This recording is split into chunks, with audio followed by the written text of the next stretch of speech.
Alright, welcome back to the channel. Today we have a Wells Gardner K7000. Now this is one that is a bit more rare than the standard K7000. It's a 25-inch K7000, but it has the Zenith remote board here. Now I refer to this as the Zenith remote board because the K7000A, the Zenith K7000A, the 25-inch versions, they've all got this type of remote board on it. Now I've seen a couple of K7000s come across the bench that have this remote board, but it's fairly uncommon to see this one compared to the other regular style. So I refer to this as the Zenith remote board because it's exclusively, almost exclusively I guess, used on the K7000A, the Zenith K7000A. So it's an oddity to kind of see this one used on this. Now I have repaired this in the past. This is one that I have repaired in the past and sent back to the owner, and they used it for a little bit, and something happened to it. Now it's back. So I will say that my saving grace on this is that the problem with this is not anything that I did or anything that I caused. I don't have any clue what, well, I know what's wrong with this already, but I have no idea how what happened to this. So we'll go through some stuff here, and then I'll show what the problem is. There is a note that came with it that says, ran for about 10 hours. HOT seems shorted and R38 is visibly toasted. Now, visibly toasted is a relative term. However, R38 is not toasted at all. If we look here, R38 is this guy right here. You can see R38 is right here, R38. It's this guy right there, and it's not visibly toasted at all. The resistor that is toasted is over here, R84. That one is burned up right off the voltage regulator side over here. Now, the voltage regulator, you would imagine, okay, is shorted or something's going on with it, but the fuse is intact. So the voltage regulator is probably okay. But why did this burn up? Well, let's see. We will turn this over and get ourselves on the voltage regulator. Now the voltage regulator, the easiest way to test if this is okay is you put your meter in ohms mode and you go across pins 1 and 4. So this is pin 1 over here, this is pin 4 over here. If we go across pins 1 and 4, you should read about 180 ohms because you're reading through the B+ resistor. The red and the blue wires here go right to pins 1 and 4. Now that's on this style. It's the style of voltage regulator with the 4 pins. It's pins 1 and 4. The vertical style with well, they all have 4 pins, but this one only has 4 pins that are installed in a row here. How do I phrase it? You know, I don't have another one here handy, but there is the wide fat one and the tall skinny one. The tall skinny one are going to be pins 3 and 4. The wide fat one are going to be pins 1 and 4. So we have to go to, on this fat wide one, we go to pins 1 and 4. Now we should read 180 ohms across that. How did that, okay. Across here. Now on the tall skinny one should be pins 3 and 4, but on here it's 1 and 4. So we should read 180 ohms across these 2 points. And we get 20 megohm. Now 20 megohm, we've got something going on with our B+ resistor. Let's just check that again real quick because before I show you this, you're going to find it interesting again. So we're now reading -6 megohm. So the reason for that is if we look at the resistor, we can kind of see how, I don't know how much this will zoom in. That seems to be about the limit.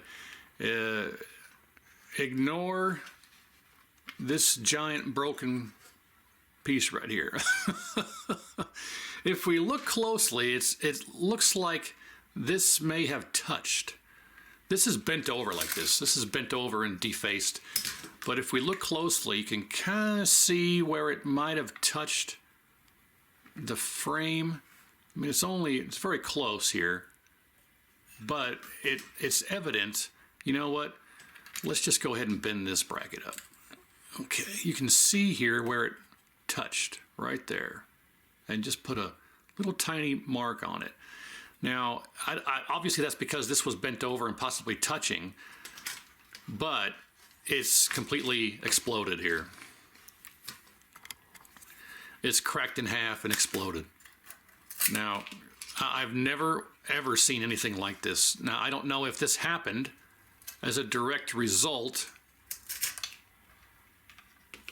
of this touching, but you'd think there'd be a bigger mark there, but this has simply exploded. And in all these years of fixing these, I've never seen anything like that. This just cooked itself internally. Look at that. Man. And, you know, I have to say, well, there's your problem.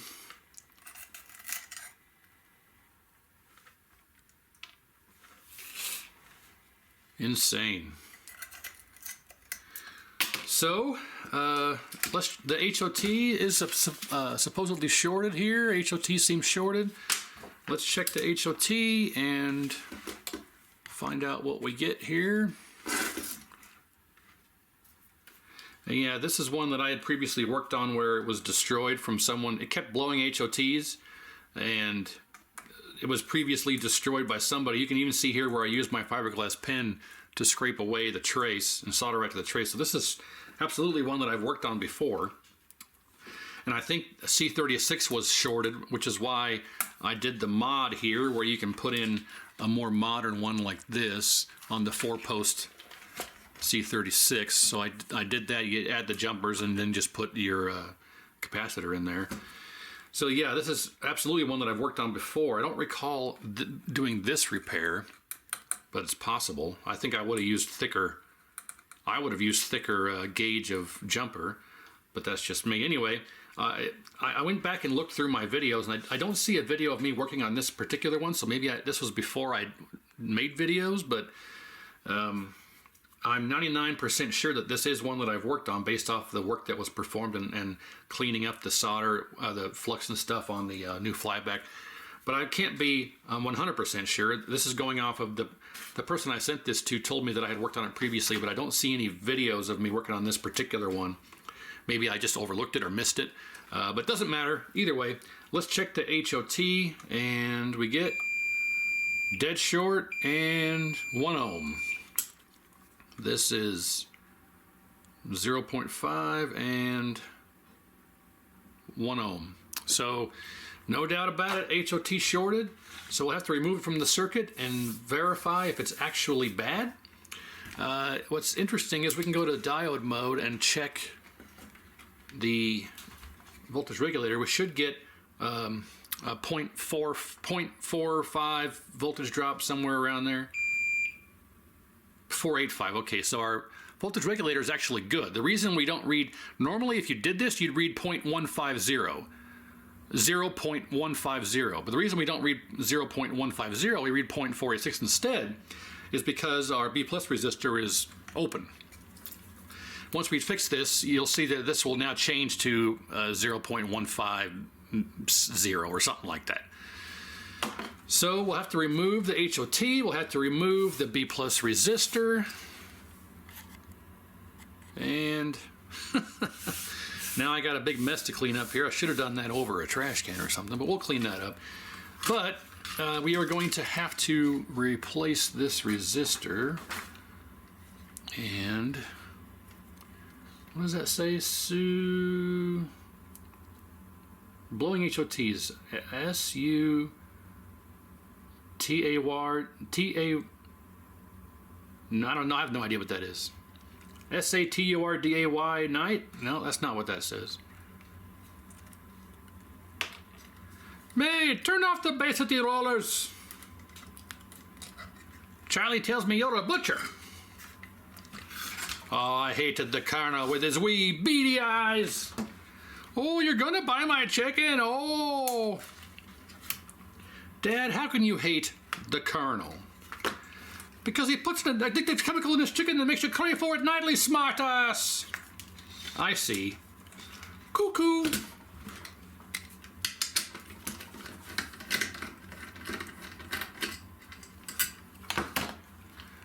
All right, so there's our blown up resistor. Set that aside. And we'll have to find a replacement. We're also going to have to replace our 84 here, so let's get that out of here. Get that out of here!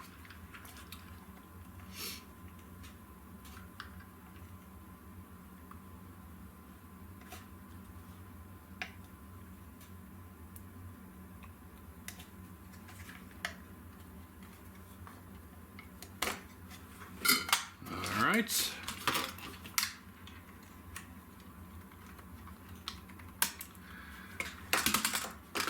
There it is, and just for the heck of it, let's measure the resistance on this guy.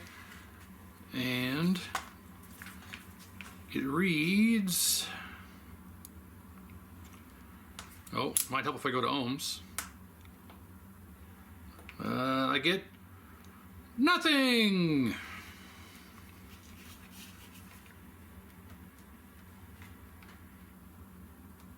And in this corner, nothing. So from the looks of it, yep, I'd say that's an issue. All right, let's get this HOT out of here.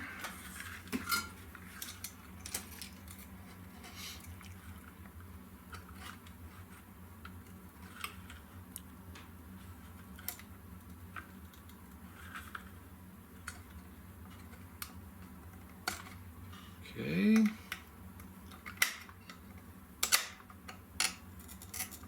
Okay. Well, that really wasn't attached to much there.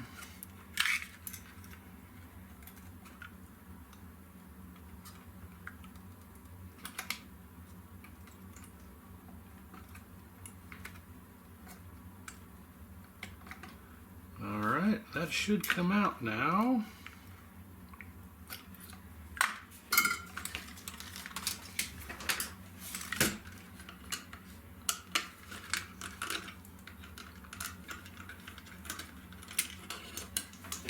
Let's inspect our insulator, make sure nothing's wrong with that. Now the insulator looks fine. I don't see any evidence of it arcing to the insulator. Nope, that's fine. Okay, now with that out, we can check our HOT.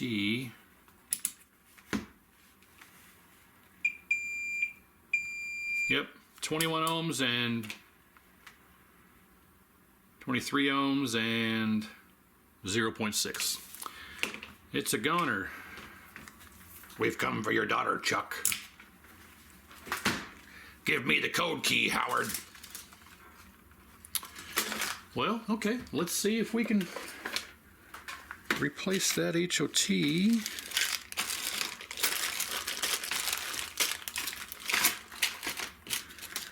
And the fuse looked okay, but I want to check it anyway. Yep, it's fine, okay. You can't test, you can't really, you can look at a fuse and say that looks okay, but I've seen plenty of fuses that are blown that visually don't look blown, so you have to, it's always good to actually verify. All right, we'll bend these legs slightly, just like so. And we'll get this back in here, just like so. Oh.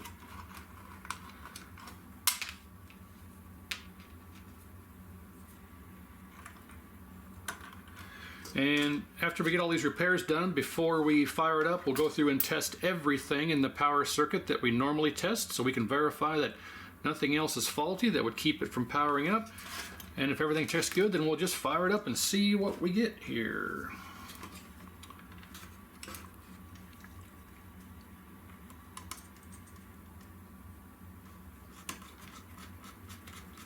And again, you don't need to tighten this down like your life depends on it. Just snug, and that's all you need. Make sure it's flat against there. Make sure it's the insulator isn't cockeyed, and that's good to go. Okay, now we need to replace that resistor. I'll have to steal one from a donor board, and that shouldn't be an issue.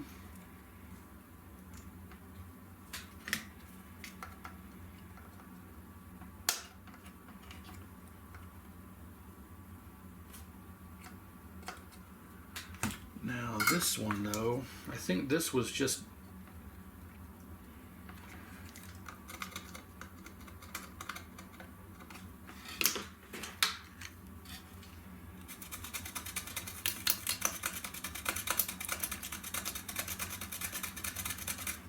I think that was originally jumpered over or bridged over to this other pad, but I don't know. Let's just do this.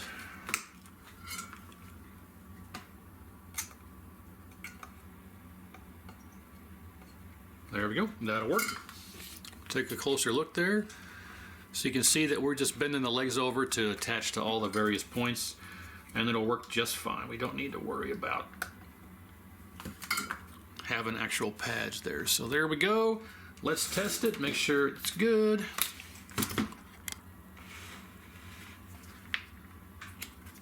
Should get about 0.45 to drop to each leg. 0.47 and 0.47. Okay, that's fine. It's still warm, so okay. And yeah, I think this is absolutely one that I've worked on previously, because I think I'm the only one that does things like this.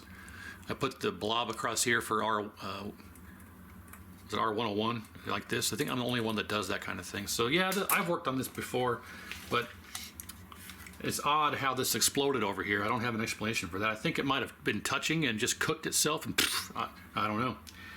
But let's grab that R84. I'm interested to see what R85 reads. The one that's right above it, 3.2K. I'll compare that to one that I steal from the donor. Alright, so let's grab a donor chassis. In the closet, diving we go. I got one right here.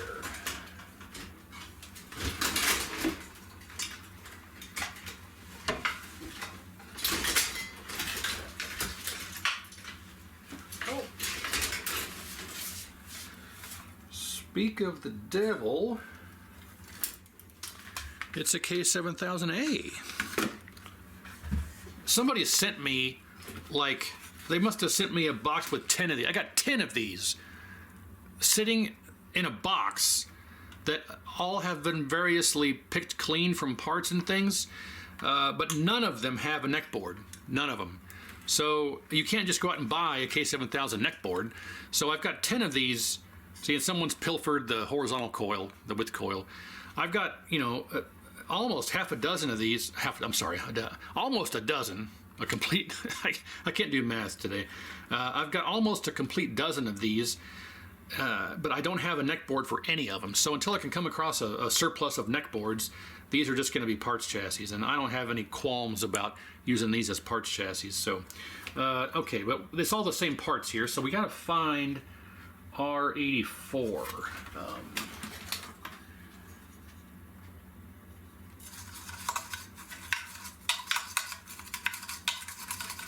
And I looked through all these when I got them, and none of them are complete. All of them have some type of various parts or pieces missing. So R84 right here. So R84 is on the 7000A. It's up here. But R85, what was the other one? R85 on this one was it 3.2K? Come on, 3.2K.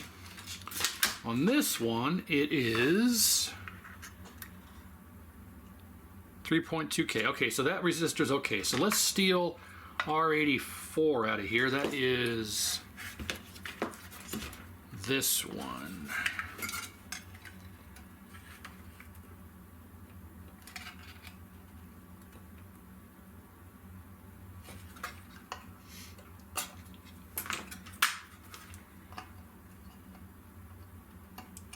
All right. Come to me, jungle friend.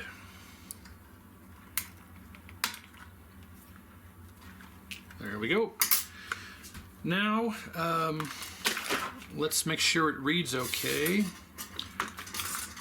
Well, I don't have a basis for reference, but just as long as it's not open. 7K, all right. So let's get this in our chassis, and this one's going to have to be bent a bit here to get this to fit. It's a different footprint.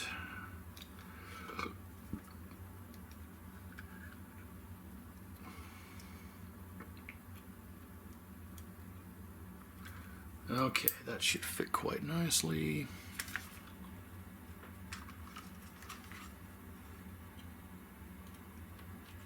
And there we go. How about that? That's in there.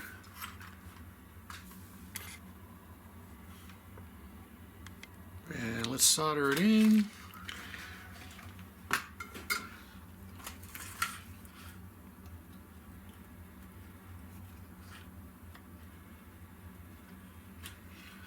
All right, now we need to replace our resistor, then we can start doing all of our testing. And more evidence here that I worked on this previously is I also am the only one I've ever seen put these little zip ties here to keep these wires from actually being in contact with the heater tube to get hot and burn up, and also as a strain relief for the ground so the grounds don't break off the neck board. So I'm now 100% that I worked on this in the past, but yeah, this is nothing that I did caused this explosion. I'm just curious as to what might have done it. And now that I see this, we can't use this resistor because it's destroyed as well. Oh, dang it. Time to go diving for a different one.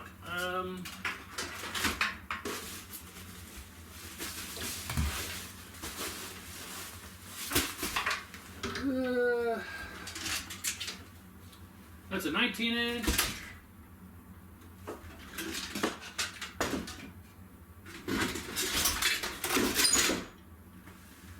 I'm going to pause here while I have to go closet diving here and try and find the correct 25-inch resistor. Okay, found one.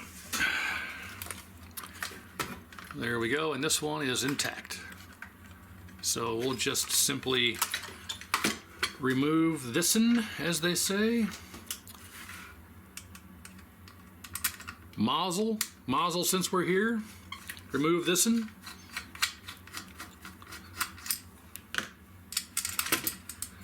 All right, now we can put this one back aside. Get this one in here.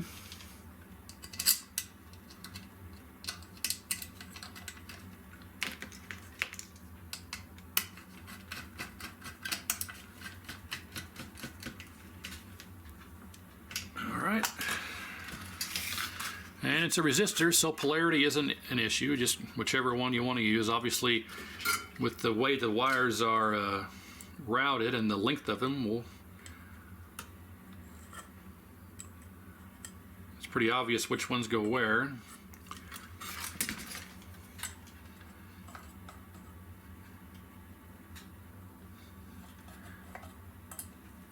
Yeah, that's going to have to...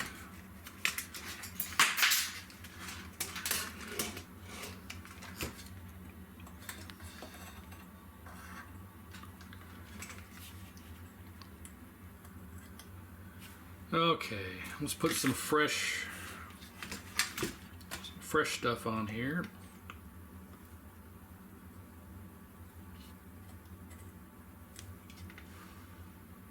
Okay. Now this side.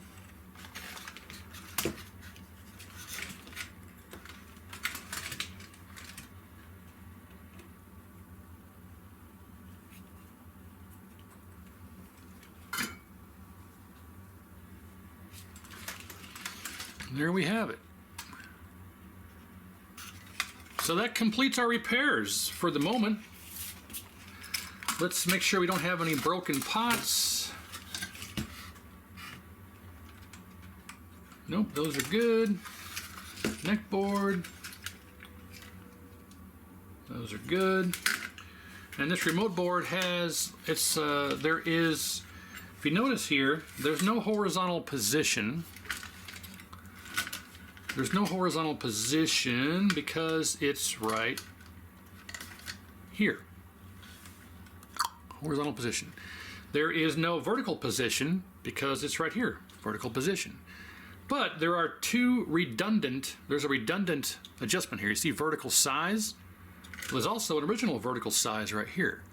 There is a black level, and there's also one right here, brightness. So there's a redundant brightness and vertical size pot on the remote board compared to what's on the main board. So it's kind of an odd situation. But that's just how they all are that have this type of setup. Okay, now that that's good, let's put some of this stuff away so it's not. So we can work, what's the word, unfettered?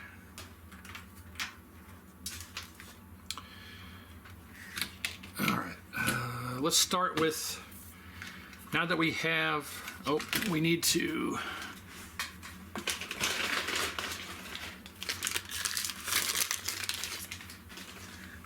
put our zip tie on here because there's supposed to be one right here. I think I cut the other one off, yeah, if I recall. All right, let's test through normal means here. All right, so we'll start with our R103. R103 is this guy. Looks like it's been replaced. It should be about 2 ohms in circuit. So if we test R103, we get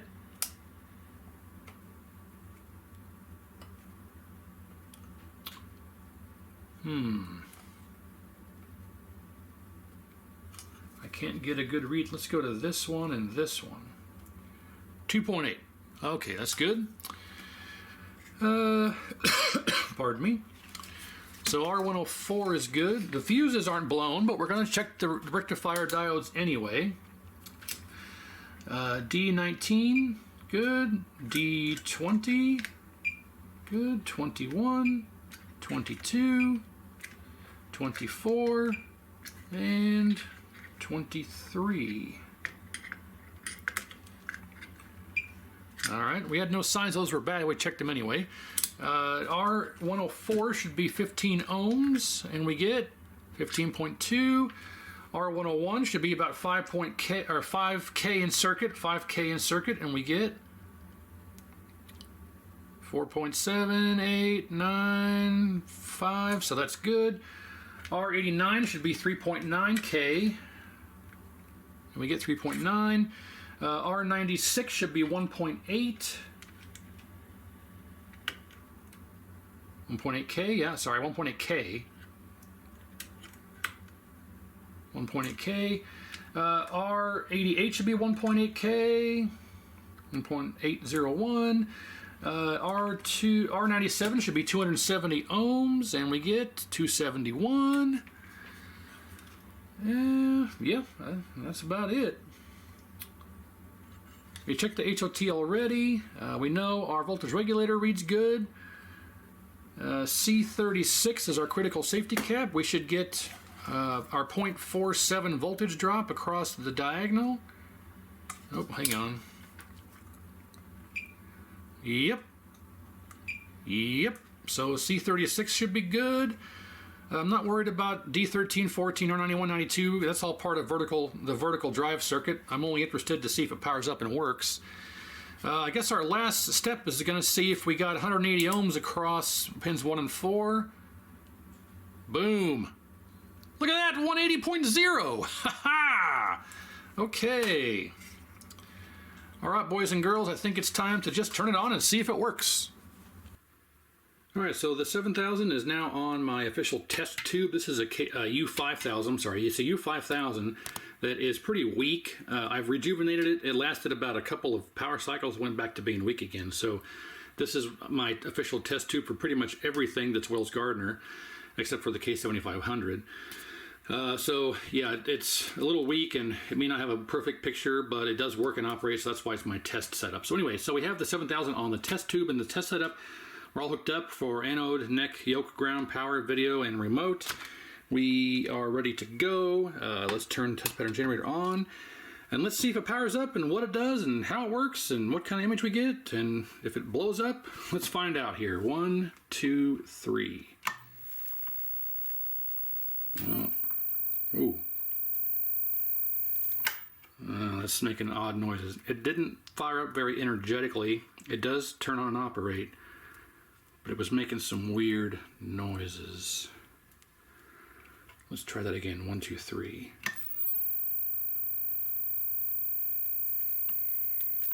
Ooh, something is not right. It starts out okay and then starts making a horrible, odd, like H position problem or H hold issue. I'm going to set the H hold to the center position because that was an odd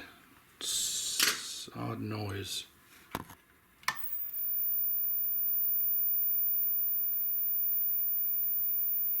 It's doing it again. I'm gonna wait to see what kind of picture we get. It's making a woo woo woo woo noise. And then now it just stopped. It's still running. It's running and operating. We don't have a picture. Brightness. Brightness does nothing. Black level. Brightness does nothing. Contrast is all the way up. Brightness all the way up. We get nothing. Do we have any net glow? We do not. No net glow. It's running and operating. Oh, we do have net glow, but it's very minor. I can barely see it. You can see a little bit of orange right there. That little bit of orange, we do have heater, but it's basically non-existent. I wonder if our flyback dumped because we got nothing.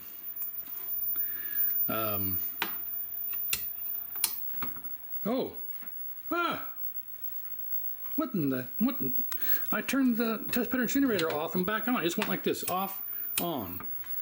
And look, now we have, what an oddity for sure. Yeah, the net glow is barely there, but it's working.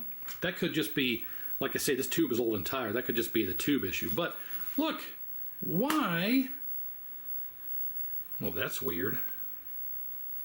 I just turned the TPG off and on.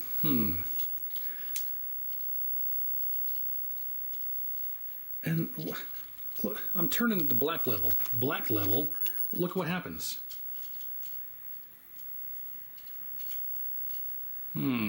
Well, I tell you what, guys, let's turn this off. Let's turn contrast and brightness all the way down. Black level, this thing will put about the middle, which is going to be right there. And let's start with that. 1, 2, 3.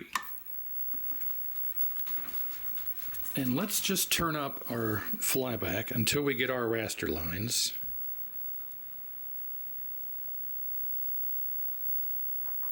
There we go, back down until they just go away. Okay, well, so we'll set that at that position. Now, let's not even touch this and just do brightness contrast from back here. No, when I turn up the brightness, the image shrinks. Contrast, the image shrinks and then goes haywire. Something is really weird, and we've got linearity problems.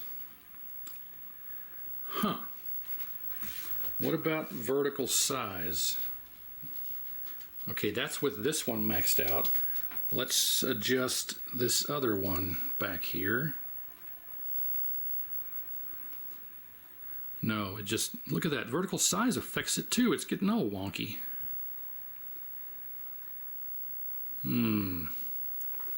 Well, we got some smoke. We got some smoke. Is that resistor burning up again? It is. Well, nope, it's not. Where's that smoke coming from?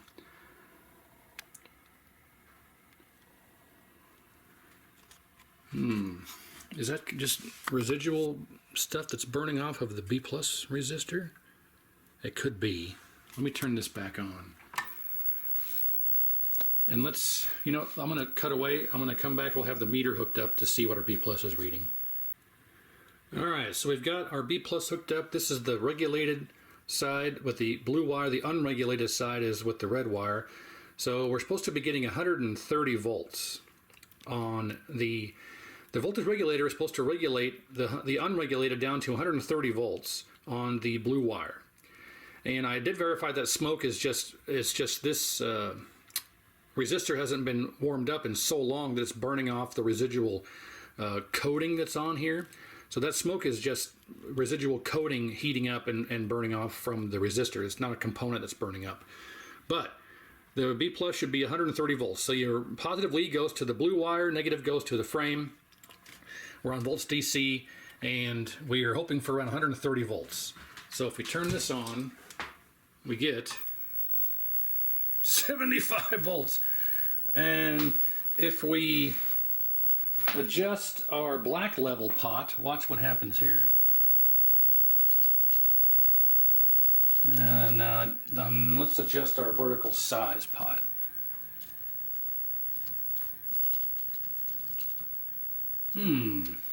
Odd, because it's not flaking out anymore.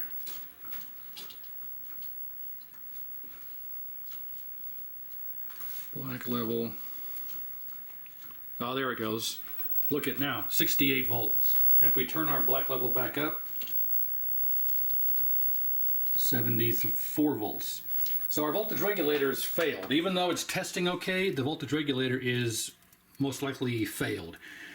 And it's not, I didn't really think about that because it tested okay, but with the B plus resistor going completely open, I think the voltage regulator actually is faulty. And I don't know if the voltage regulator destroyed the B plus resistor or if the B plus resistor destroyed the voltage regulator. I don't know. But it makes sense that R84 burned up and this burned up if the voltage regulator failed to a point to where the B plus was only 70 volts. So let's replace that voltage regulator and see if that solves our problem here.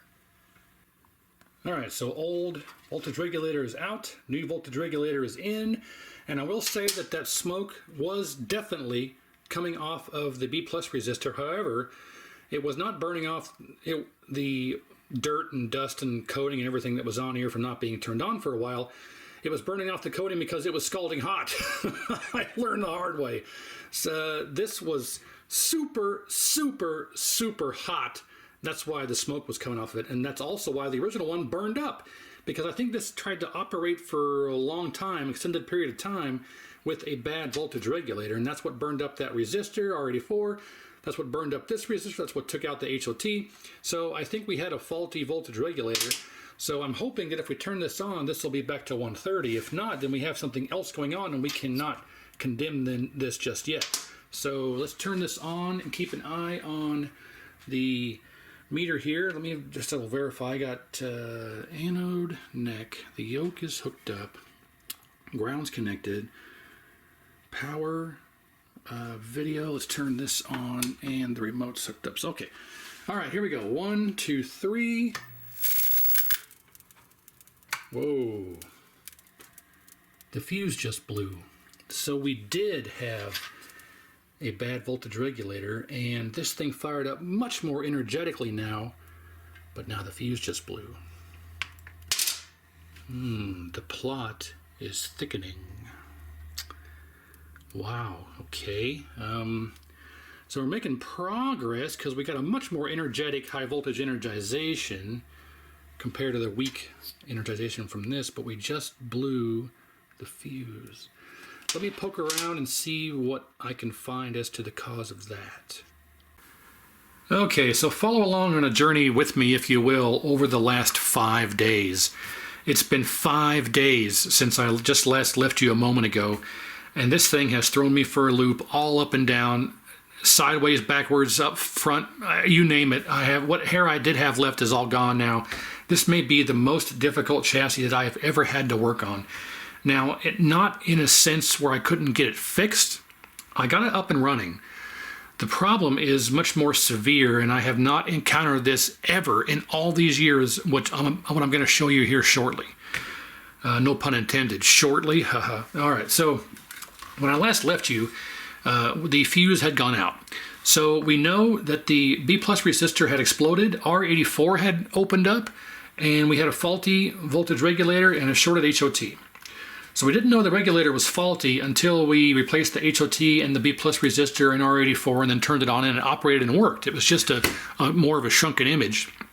When I tried to increase brightness or contrast or vertical size, it would just get all wavy and something was very wrong. And we found out the B plus was only 73 volts. So we removed the original voltage regulator, which actually I have right here, and I'm gonna do some show and tell on it. And we put a replacement in there and we turned it on and it operated. Well, very shortly, it got much more energetic of a high voltage energization. As a matter of fact, it was a bit too high just from the sound. This thing was turning on much more, I'd say twice as energetically as a normal K7000 sounds when you turn it on, like way overdriven. But the original voltage regulator actually was completely bad.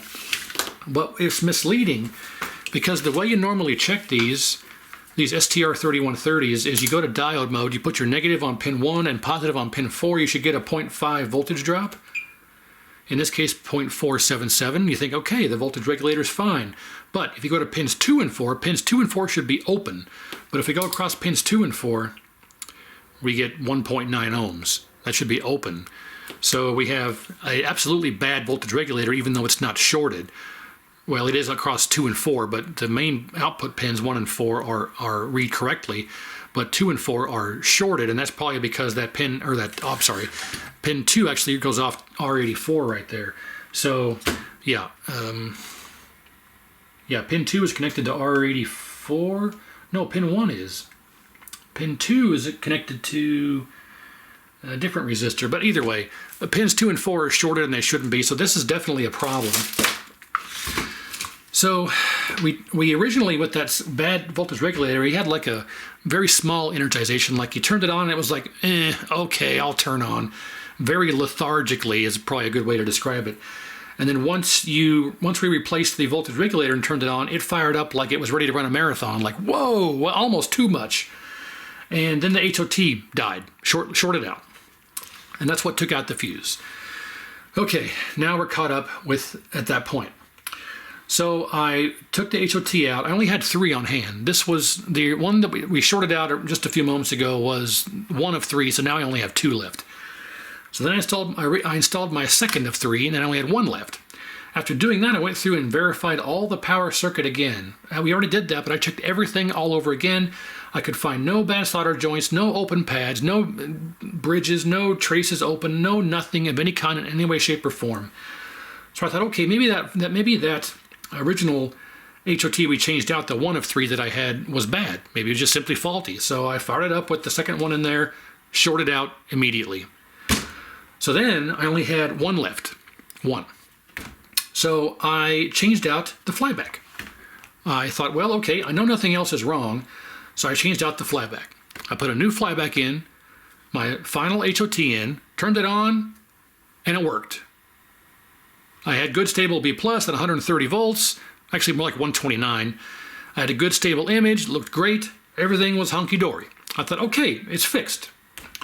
Well, my jubilation was short-lived. Let me go back. The flyback, here's the original flyback that was in here. That's a brand new one. This was the cause of our HOT shorting out. But after changing that out, my jubilation was short-lived because there is something else very wrong with this chassis. As soon as I turned up the brightness or the contrast, the screen would shake violently and the B plus would dip down from 129 volts to 103. We were losing almost 30 volts of B plus by turning the brightness and contrast up. The image would shrink down and it would bloom real bad.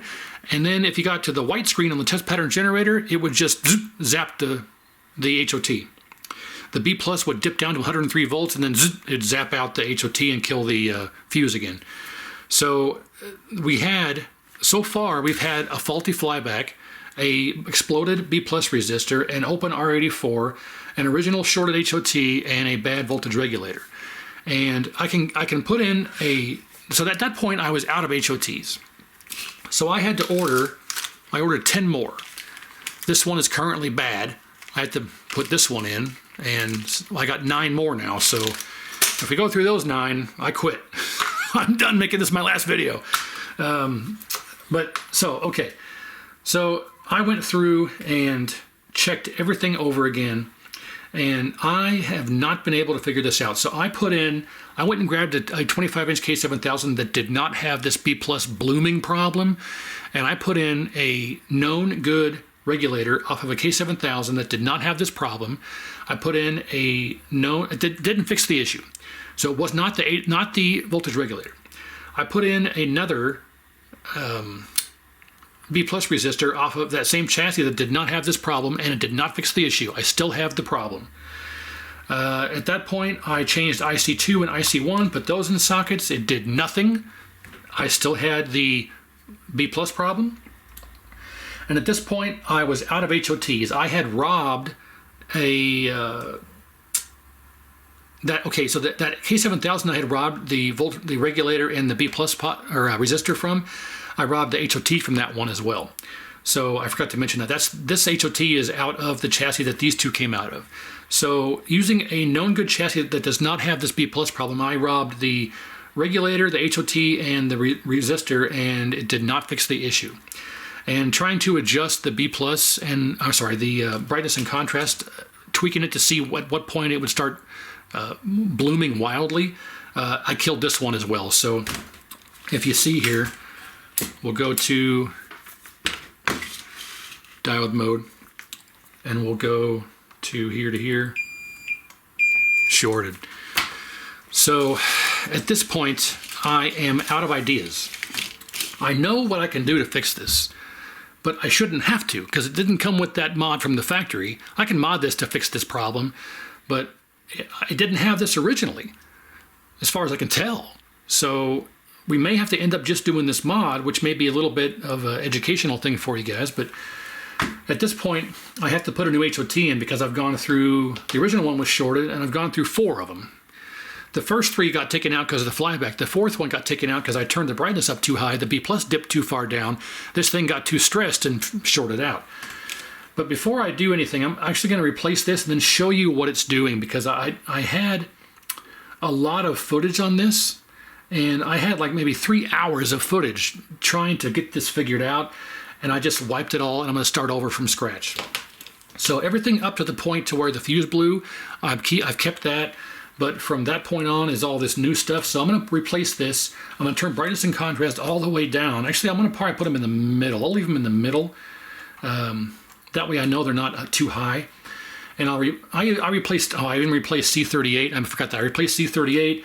I replaced C69 again, even though it was already a new one. I replaced it also, thinking it was probably part of the problem of the HOT going out, and it wasn't. So everything that is even remotely connected to the power rails or the HOT in any way, shape, or form, I replaced it with new parts, and it still didn't fix the issue. So let me get this HOT changed out. I'm going to come back, I'll have it on the tube, and I'll show you what it's doing. That way you have a baseline frame of reference to see what's happening. And then I'm going to go through and do this mod that I'm talking about, and you'll see exactly what it entails. As a little bit of a snippet, this is filthy from flux from me changing the HOT 5 times, but what you do is you take a capacitor, a 1600 volt capacitor, and you put it across the ground plane and the output here to the HOT. So this trace goes right here to this point, which goes across this point here, which goes over to the HOT. I think that's the collector of the HOT, if I'm not mistaken. So you put a high voltage capacitor across the ground, and these 2 pads right here, this one and this one, I got paint on my hand, sorry. This point here and this point, you put a 1600 volt capacitor across here to smooth out the high voltage, going from the flyback to the HOT, and that will solve our problem. The byproduct of that is it causes the image to be super wide, like super wide beyond explanation, where you have to see it. You have to see it to believe it. And then to counteract that, we have to double up on the C38 width cap to bring it back down. So I'm just mystified as to why this is happening, because I've never seen it before. The K7000 is notorious for not really being able to regulate that well. Like, it's supposed to be 130 volts for the 25 inch, but it actually is more like 128 and a half, and it'll bounce between 128 and a half, 129. So it's not 100% stable, but it should stay around 128 and a half or 129. Well, this is dipping down to 103, and when that happens, the HOT shorts out because there's too much stress on it. I've never seen a blooming problem or B plus problem this bad on a 7000 ever. But I just know from previous experience, putting a cap across these 2 points will smooth out that voltage. And it's also kind of, this problem is kind of indicative of a too much voltage, because when we turn it on, it sounds like two 7000s firing up at the same time. If you take the normal sound of a 7000 turning on and double it, that's what this one sounds like. It sounds like two chassis firing up combined. That's how loud this is compared to how it should be. So, okay, enough blabbering. Let's get this changed out. I'll come back with it on the tube and you can see what it's doing, and then we'll try and fix the problem. Actually, I forgot to mention that in all my troubleshooting travels, I thought that this might have had something to do with it, so I just removed this completely. I removed this completely from the chassis and installed pots in the two locations, and it made no change. So this wasn't the problem. And I thought the neck board might have been the problem, so on that same chassis I routed these other parts from, I put that chassis neck board on this. It made no difference. And I put this neck board on the other chassis, turned it on, and it was fine. So it's not a neck board at all, and it's not this thing. So I was totally mystified. So I wanted to point that out because I forgot to mention that I had already changed these out as well too, and that made no difference. So we were still back at the blooming issue. All right, let me get this installed and come right back. All right, I lied. One more thing. I have the new HOT installed, but I forgot to mention that I also changed out D18. D18 originally, I think I had even showcased it. It was a 1N4007. That is not the readings that's required for this. So I changed out the 1N4007 to the proper diode that is supposed to be on here. I robbed this from a K7000A. So we have the correct. The reason it's on the bottom is because the leads are too thick to go through the holes. So I put the proper type of diode, D18 on here. So that's done as well. Okay, and the new HOT is installed also, so it's tube time. Let me show you what it's doing. Okay, so we're hooked up. I did turn it on and verify that it does power up and operate, made some adjustments, and everything's looking fantastic up to a point, and then I'll show you what's actually happening here. So if we look, we are set up to read our B+. We got our positive lead on the blue wire, ground going to ground, and we're on volts DC. No, we're not. There we go. Everything's ready to go. So let's turn it on and I'll show you what's happening. Again, B+ should be about 129, 130. So if we turn it on, comes right on. It's a little bit too loud on the energetic side of things than normal. And look at that, 129.0. And of course the screen's not changing, but it looks fantastic. That's not abnormal for that to happen. I mean, you'll very rarely actually see 130. It's usually around 129, this is about perfect. And you can see here that it works and looks beautiful. It's not jittery, it's not moving around, things like that. Vertical size is good, because our B+ is good now. But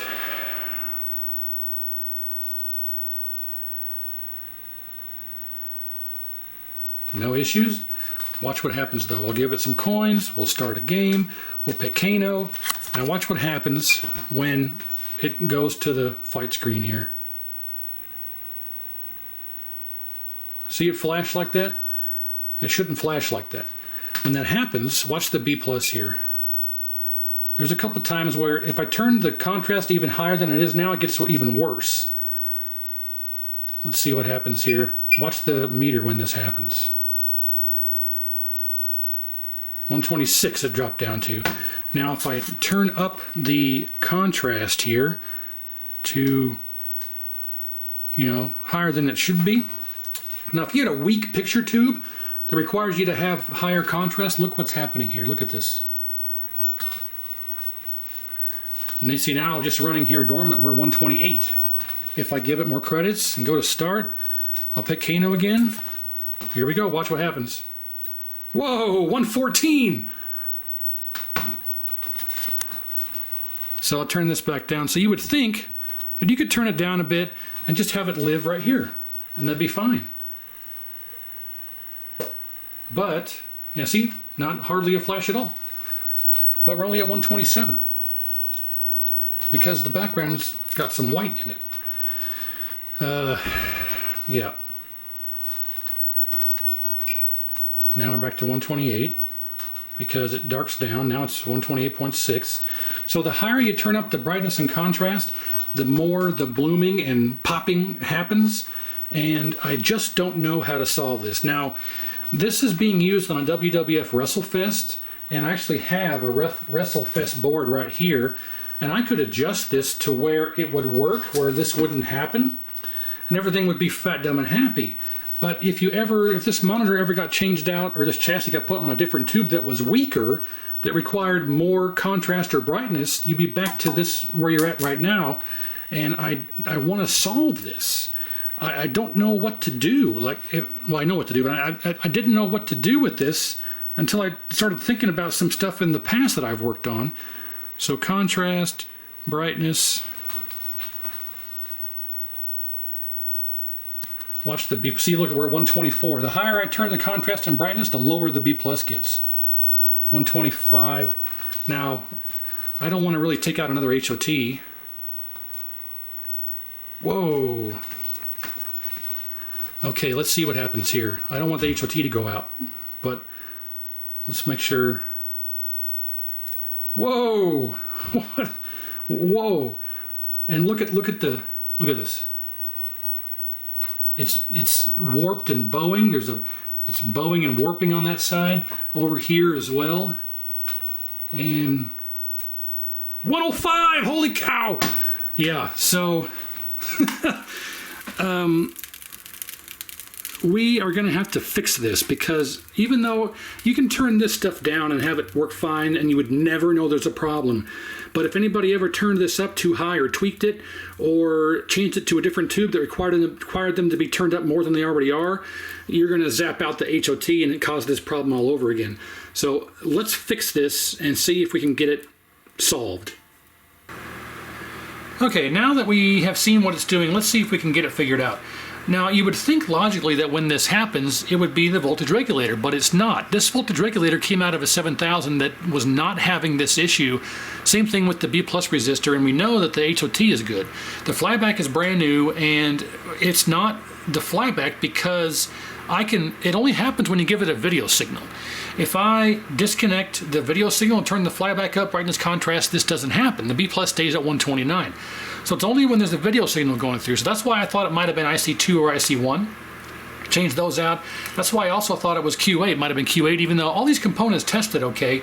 But I changed Q8, Q10, the transformer here, IC2, IC1, all that stuff that does with the video and the HOT circuit.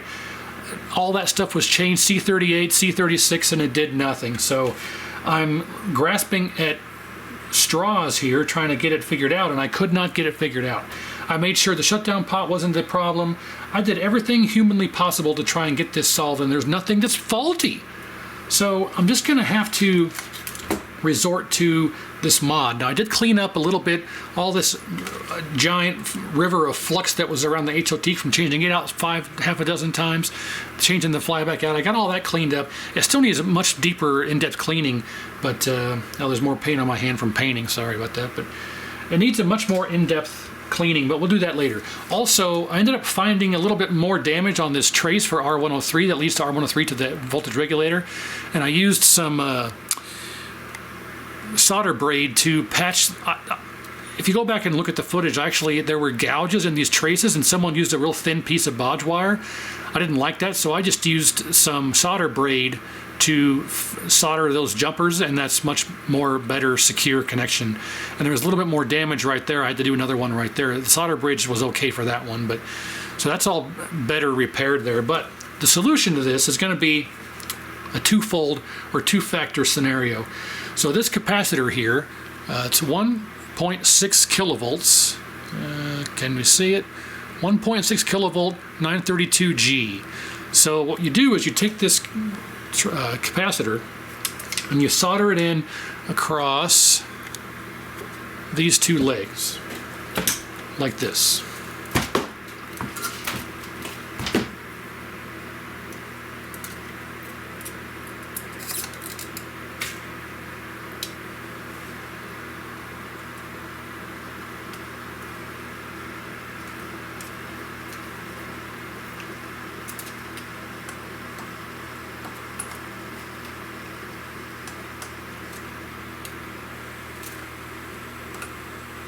There we go, come on. I don't know why you had to fight me like that.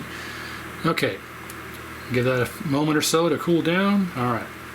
So this is gonna have a side effect of making the image, instead of being 25 inches wide, it's gonna be like 35 inches wide. There's like an extra 7 inches of image on either side, so the image just goes way too wide. But we can fix that with some capacitors. But what that will do is that will stabilize and or smooth out the flyback voltage to the HOT circuit. So it'll fire up a little less energetically back to a normal level, and that will fix our problem guaranteed. However, the image will be way super too wide, so we have to change out the horizontal width cap. So normally on every 7000, pretty much from the factory, unless it was in a Moon Patrol or some other game, Ghosts and Goblins, whatever, that had a much wider, a much wider default resolution. Most every K7000 had a 0.39 capacitor. Now what I mean by that is, I can't read that one. If we look at this one, that's 4.15. Where are they? 224.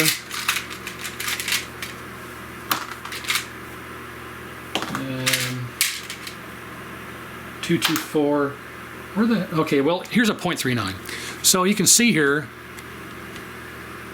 as long as it's 200 volts, 630 volt doesn't matter as long as it's 200 volts or higher.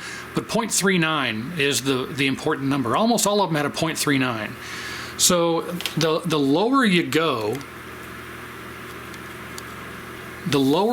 with the rating, the wider the image. The higher you go with the rating, the more narrow the image. So we have to go super high with the rating. So we need like something like this, where one of these is 224. One of these is 224, and then this one is 434. So what is that? 648? No, is that 2? So 658. 658. So we're going from 0.39 to 0.658. So you have to remove the horizontal width cap and put something like this in there where you bump it way up. Now when you put caps in parallel, it increases. So you can take let's say a 0.39 and a 0.39, and was that 0.78? Is that right? Yeah, you'd end up with a 0.78 if you put them in parallel like this, which we may have to go higher than this, but this will be a good start. So we can replace this one.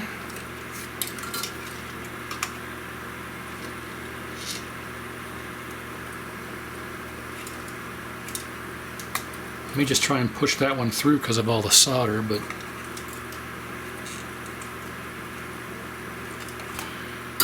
all right. So let's just start by putting this one in. What did we say it was? 224 and 43, so 658. So this is a 0.658.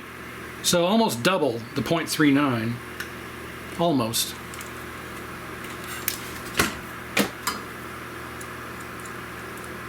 So these are soldered together.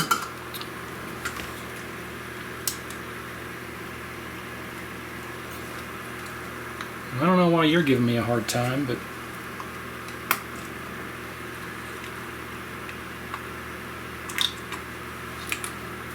we'll just have to. There we go. Okay. Now that should stay there.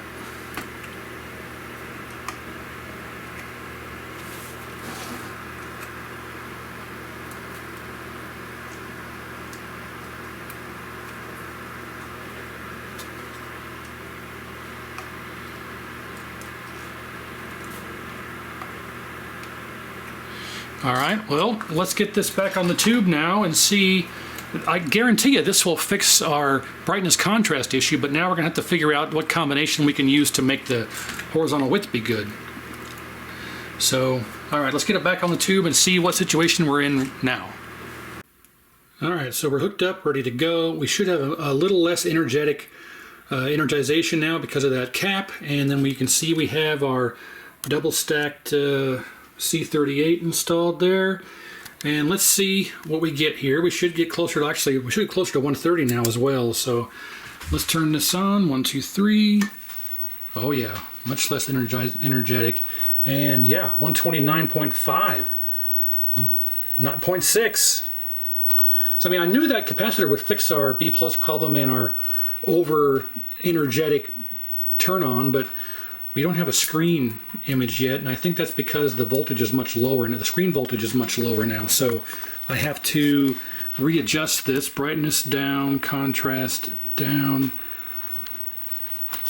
129.7. Screen pot up until we get raster lines right there. Back down until they just go away. And now brightness until the background's not black anymore, which is right there, right there, contrast. Okay, so that's, look at this.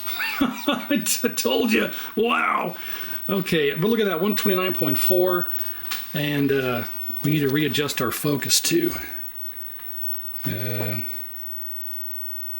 That's good.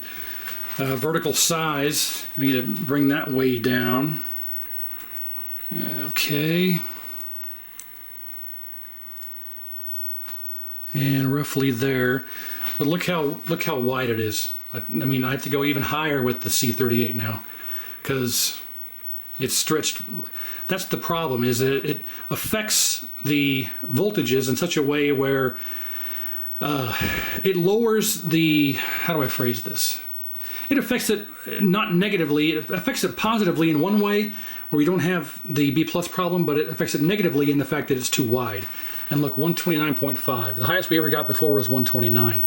Now, with this looking like this, see, I can turn up the contrast. Contrast is maxed out. Brightness is maxed out. So brightness and contrast are now maxed out, and we're just down to 128.7, which is what we had before when they were only up 129.1. And even with everything maxed out, if we do this test again,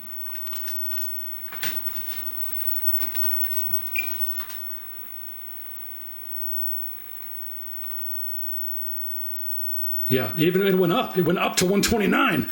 So yeah, our B plus problem is now fixed. Now we just got to figure out the width issue, and then we'll be good. So turn this back down. Okay, brightness needs to reside roughly there. Contrast right there.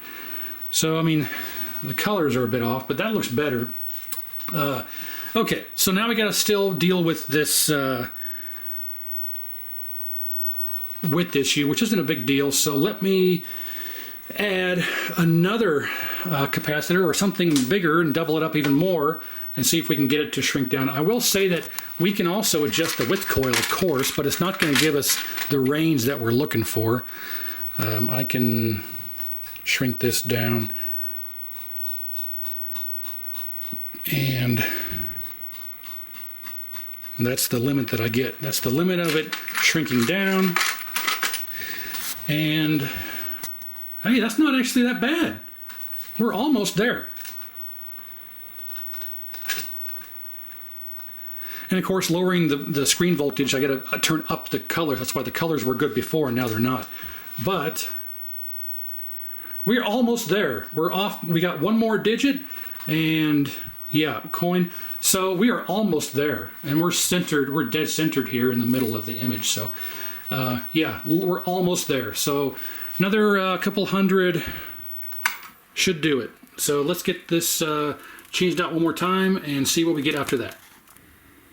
Okay, we're all hooked back up, and I changed out the 224 for 474. So right now, it normally has a 0.39 cap in there, With the two combined 474s, now I have a 0.948. So again, the higher you go, the narrower the image gets.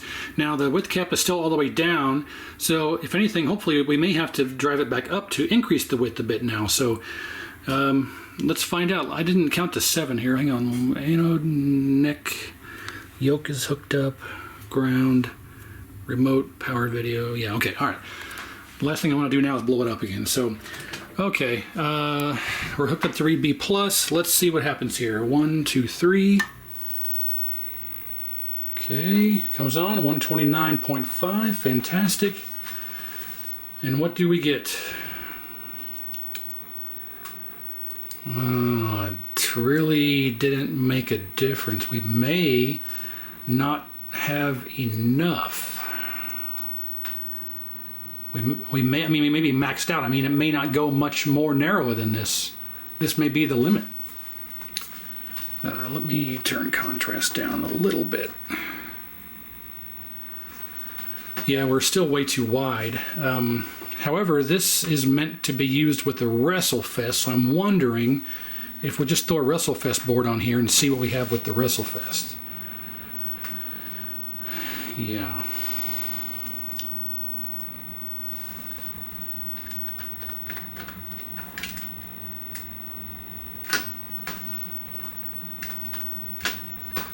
No, we did gain a little bit. We just need to go more. I gotta figure out if I have anything higher than a 0.474, or we may have to add a 224 on the bottom side. Let's try. Let me just throw a 0.224 on the bottom side, and that'll give us what, 1,000. What's 948 plus 224? 1,060. 1,060. 1,060. 948 plus 224 is 1150. 1150. Yeah, I think that's right. You guys can correct me. It's been a long 5 days waiting for those HOTs to come in. Let me throw a 224 on the bottom side and see if that helps out at all. Okay, actually it was 1172, which is 1.172. I don't know what I was thinking, but I ended up going with a 0.39 on the bottom side. So now we have a total of 1.338. So, and I think we got it here. So let's see, 1, 2, 3. Okay, it comes on. And this is probably going to be about as much as I can possibly do. Yeah, not bad. It's still off a little bit. But as long as we have a little bit of gap on the end of either health bar, I'll be happy with that. A little bit dark, but we'll turn the colors up. And yes, okay, a little bit of gap there, a little bit of gap there. That's about as good as I'm going to be able to get it. Now, what I'm going to do is I'm going to include the original width cap in with all the old parts. So when I get this back to the owner, if he gets this and he has width problems, or it's too wide or too narrow, whatever the case may be, I actually have, like I say, I have a WrestleFest board off camera here. I'm going to hook it up and go through and see if I can get everything adjusted, because this is a U5000 tube, and it should be, once I adjust position, screen size, everything, it should parallel fairly closely to what this would end up being on the owner's tube. So all he'll have to do is he'll have to adjust his colors, because every tube is different, but it should be in the ballpark of screen size, position, shape, and everything. So let me just go ahead and unhook the MK, hook up the WrestleFest, turn it on, and see if we can adjust it to make it look good with the WrestleFest, and call it good.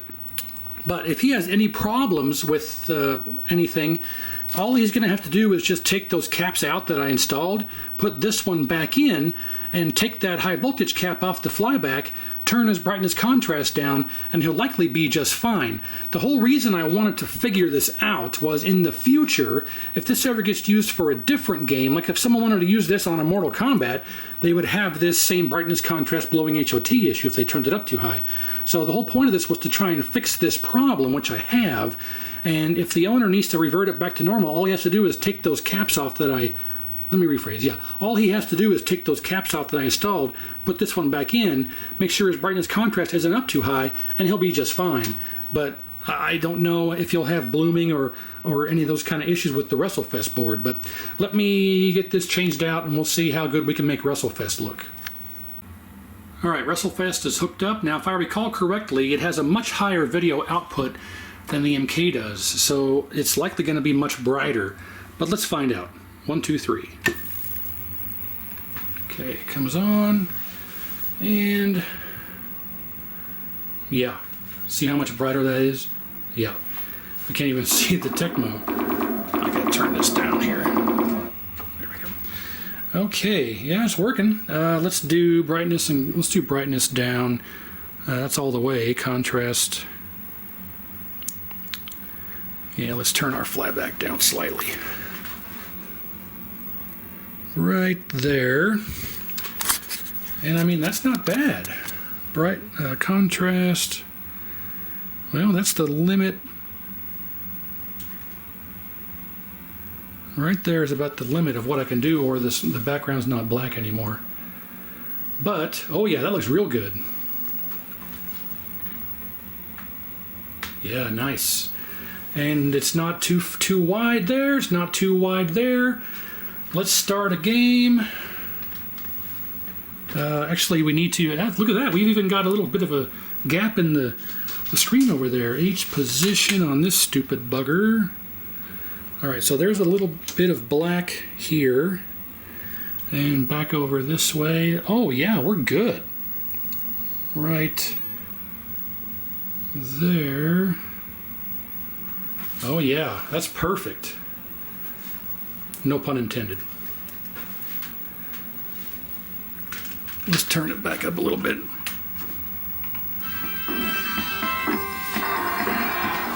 Yeah, I think we're good. I think this will be just fine. Yep.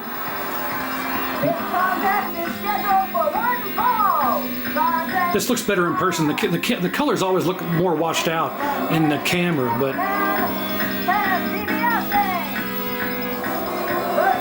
yep, I think the owner is going to be happy with this. All he'll have to do is just readjust his colors and brightness contrast accordingly, because every tube is different. This one's a bit weaker than normal, but I think he's going to be just fine. Oh yeah, I need to adjust horizontal hold a bit.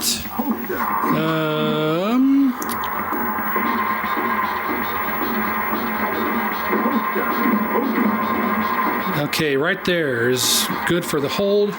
Now I need to shift it over, H position. Okay, yeah, so we have a little bit of gap right here and a little bit of gap over here. Ignore the gouging issue. So I think we have a square image and it's gonna be good. So let this run for a number of hours and let the owner know that it's fixed and give him the situation on what's happening here. And like I say, if he wants to revert it back to normal, he can by just taking those caps off, putting this back in for C38, taking that high voltage cap off, turning his brightness contrast down, and so on and so forth. I know I repeat myself, sorry, but just reiterating. And he'll be back to normal, but he'll have to make sure that in the future he has to use this on a game that doesn't have the blooming problem. So.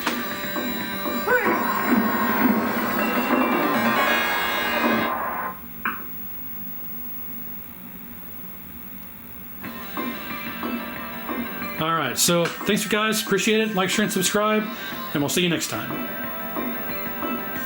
Alright, sorry, just adding a little postscript here. It's still running and looking great, but I do want to say that adding that 1.6 kilovolt capacitor also has an added bonus of making the HOT run much cooler. The heat sink on this is like barely even lukewarm. You wouldn't even, I mean, if you just went by and held your hand there for a couple seconds, you wouldn't even really know that it was even running. So that you get the added bonus here of a much cooler running heatsink, which will add to the longevity and life of the HOT. So, I mean, normally this is something that runs pretty hot to where you can't keep your hands on it or your hand on it for more than maybe a few seconds, to where it's uncomfortable and you got to remove your hand or it, start to get burned. But this is cool as a cucumber. So, just wanted to point that out. If you ever run across this problem, it'll also keep the HOT much cooler by putting that cap on there. So otherwise, yep, that's it. Thanks again.